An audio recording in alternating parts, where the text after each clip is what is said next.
Бомбардировките над София през Втората световна война са едно от най-големите нещастия, сполетели града през цялата му история. Между есента на 1943 и пролетта на 1944 година повече от 2000 души загиват, централната част на българската столица е разрушена, а някои исторически сгради и улици се изгубват завинаги. Инициатор за бомбардировките над България е британският министър-председател Уинстън Чърчил. На него принадлежи следната фраза: необходимо е да удариме преди всичко столицата на България и ще капитулира цялата държава. Този град трябва да бъде сринат до основи и в развалините му да бъдат посадени картофи.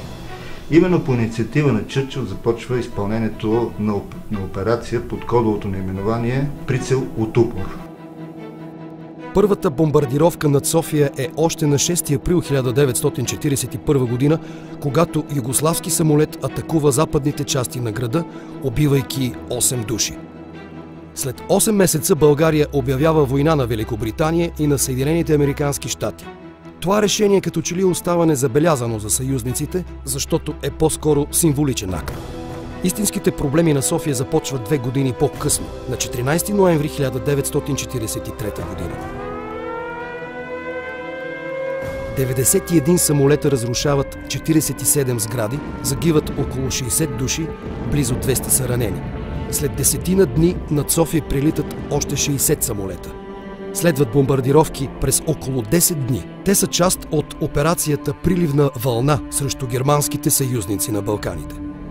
На 30 март 1944 в небето над града прелитат 370 самолета. Сякаш железен килим, широк 2 км, покрива слънцето над българската столица. Около 200 души намират смъртта си. Някои от тях под руините. Повече от 3600 постройки са сравнени с земята. Напълно унищожена е градската библиотека на София, заедно с 40 000 тома книги. Силно засегната е и сградата на Народния театър. Изпепелени са църкви и храмове на различни изповедания. Сред тях са православната църква от 11 век Свети Спас, католическата катедрала Свети Йосиф и голямата Софийска синагога. В пепелищата на бомбардировките изгарят както юдейската библиотека с безценни средновековни трудове, така и духовната академия и купола на православния храм, вграден в нея. Целият център на София е срутен. Сгради, архитектурни шедьоври, магазини и домове – всичко е разрушено. Народното събрание, Българската академия на науките, Централната баня, Етнографският музей и Александровската болница също са ударени. Ефектът на нападенията е налице.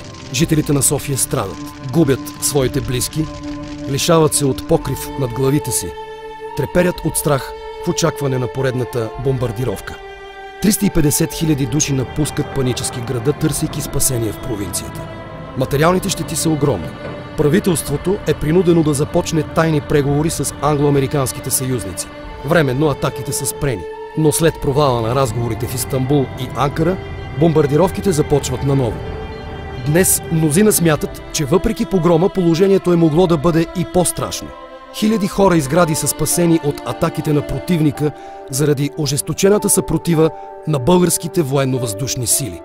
Защитниците на София отклоняват част от атаките и свалят голям брой вражески самолети. Заедно с отломките на войната изчезват завинаги и някои сгради и улици. Центърът на София е прекроен и преустроен. Градът успява да се съвземе от ужаса и да изгради наново своя облик. Бомбардировките на София са де-факто една форма на военни престъпления. Ковентри и Кьолн, София и Дрезден – това са символи на варварско отношение към мирното население. Няма застраховка, която може да върне времето и да промени историята. Днес част от облика си София дължи дори и на страшната участ, сполетяла я през онези злокобни години.